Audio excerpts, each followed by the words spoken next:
Kadalasan ng reklamo ng mga pasahero ang mga umunoy pasaway na bus driver, kaya naman isang training ang inorganisa kung saan tinuruan ng mga driver ng disiplina sa pagmamaneho, maayos na pakikitungo at maging ng first aid. Saksi si Rafi Tima. Madalas lagpas 10 oras sila sa kalsada, usok, init at traffic ang laging kasama. Kaya naman sa hirap ng trabaho, minsan hindi na raw napapangalagaan ng mga driver ang kanilang mga sarili. At dahil kulang na sa listo, pati ang kanilang mga pasahero, nalalagay raw sa peligro. Nais dahil itong tugunan ng National Center for Commuter Safety and Protection Incorporated o NCCSPI sa kanilang Driver for Life Training Program. Kanina, 50 driver ang nagtapos sa 2 araw na training. Bukod sa disiplina sa pagmamaneho, tinuruan din sila ng maayos na pakikitungo, pag-aayos o personal care at pati first aid. Napakalaking bagay nitong natutunan namin, hindi lamang po sa pang-araw-araw naming trabaho, kundi sa miyembro rin po na aming pamilya, nagagamit din po namin to. Nagsagawa pa ng demonstration sa Cardiopulmonary Resuscitation o CPR mga sumailalim sa training. Kasabay ng kanilang pagtanggap ng training certification, isang hygiene package din ibinigay sa mga driver at konduktor. Yung mga driver at konduktor mismo ay maisa sa puso nila yung kanilang responsibilidad sa mga pasahero. Pangarap ng NCCSPI na magawa ang training sa lahat ng driver at konduktor ng mga pampublikong sasakyan sa buong bansa. Ang kanilang mga minamanehong sasakyan, lalagyan daw ng sticker ng Philippine Red Cross bilang patunay na sertipikadong first aider ang mga driver at konduktor nito. Ang aim namin, maging first tayo sa mundo na ang lahat ng ating kalye ay ang nagmamaneho sa ating mga sasakyan. 24/7 meron tayong first aider. Ako si Rafi Tima, ang inyong saksi. At sa ibang balita, live na napanood ng mga magulang na OFW maging ng mga nakadestino malayo sa kanilang pamilya ang graduation ng kanilang mga anak. Sa pamamagitan po yan ng proyektong e-graduation na inilunsad ng lokal na pamahalaan ng Taguig. Saksi si Maria Bulaklak Ausente. Wala na sigurong masasaya pa sa magulang na makitang nagmamarcha ang anak sa araw ng kanyang pagtatapos. Pero paano naman daw kung si nanay o tatay na iwan sa probinsya o di kaya'y nagtatrabaho abroad? May solusyon na ang mga pampublikong paaralan sa lungsod ng Taguig. Sa proyektong e-graduation, wala ka man sa Pilipinas, hindi ka naman pahuhuli sa mahalagang araw na ito. Dahil iyong kamag-anak, mapapanood mo in real time mula sa kanyang pagmarcha hanggang sa pagtanggap ng diploma. Kanina napanood na ng live at libre ang graduation ceremonies sa Signal Village High School at Tipas Elementary School Annex. Dito rin mapapanood ang graduation ng 32 iba pang public elementary at high schools sa lungsod sa mga susunod na araw. With an ordinary laptop and a DSL connection and a camera, you can broadcast. Just get an account from Justin TV and you can broadcast live.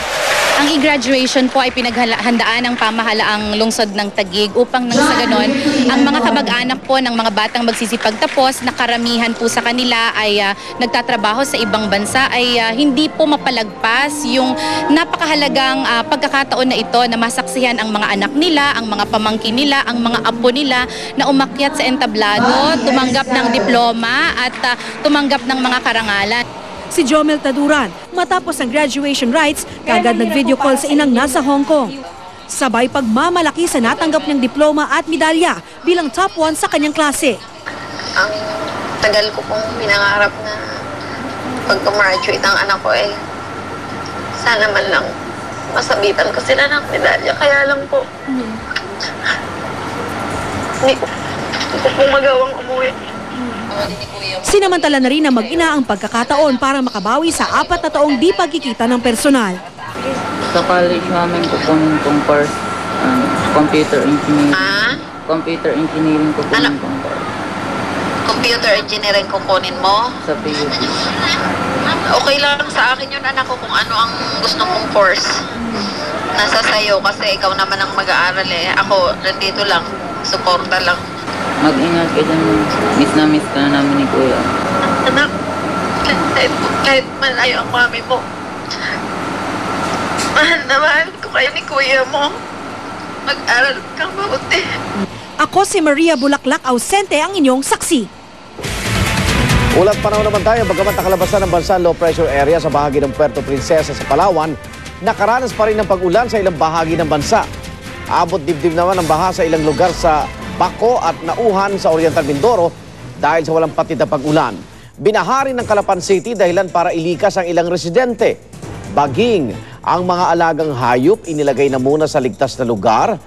Naka-alerto na ang Provincial Disaster Response Team sakaling lumala pa ang sitwasyon. Sa Sorsogon, umapaw ang ilang ilog dahil sa magdawag na pag-ulan. Ilang barangay na nga ang binaha. Hirap din ang mga estudyante na makapasok sa paaralan.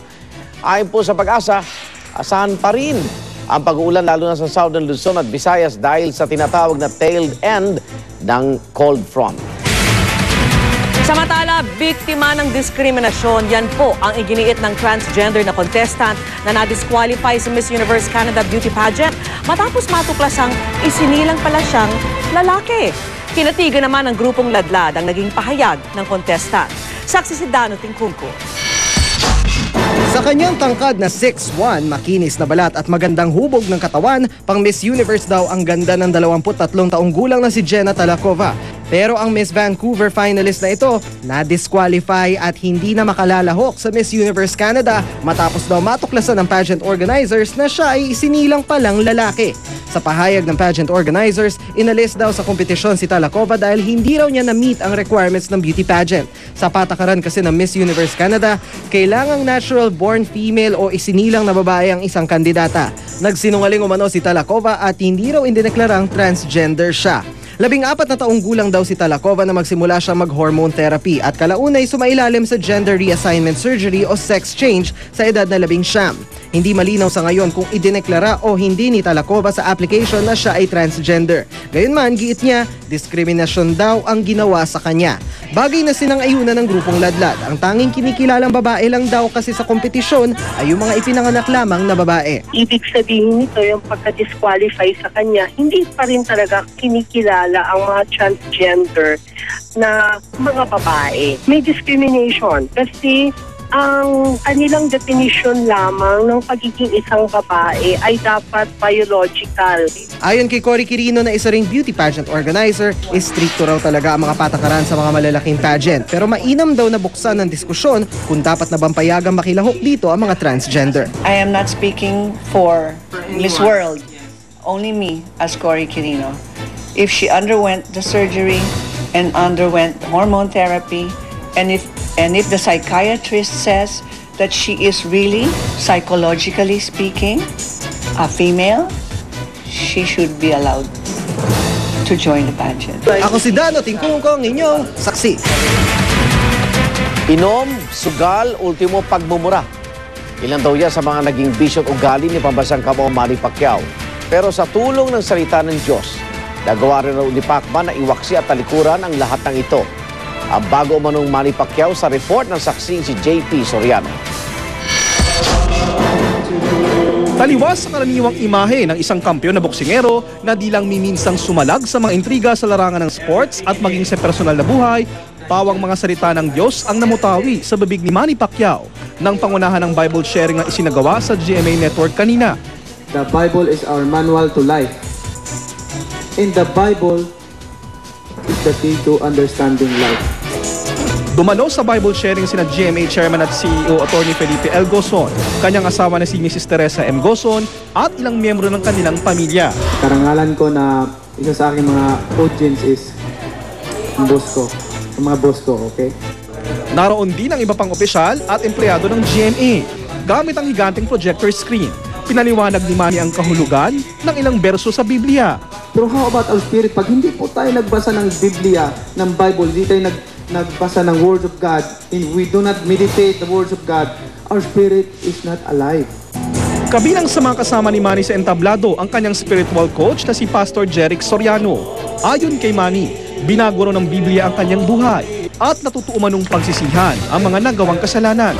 Kung paulit-ulit mong ginagawa, katulad nung ginagawa ginagawa ko noon na old Manny Pacquiao, ginagawa ko noon, I pray every Sunday, nagpe-pray ako bago kumain, lagi ako nagpe-pray. But what I'm doing is Monday to Saturday is inom, sugal, babae, everything. Pagmumura, madali ako magmura, madali ako magalit. Wala. Tapos Sunday, simba, gano'n. Into ko yan kasi nagsisi ako sa kasalanan ko eh. Ayaw ko nang balikan yun. Gusto ko sumunod sa tamang daan. Because God alam niyo ba, ang Panginoon may magandang plano siya para sa atin. Paniwala ni Manny, ginamit daw ng Diyos ang kanyang kasikatan para ipamahagi ang banal na salita.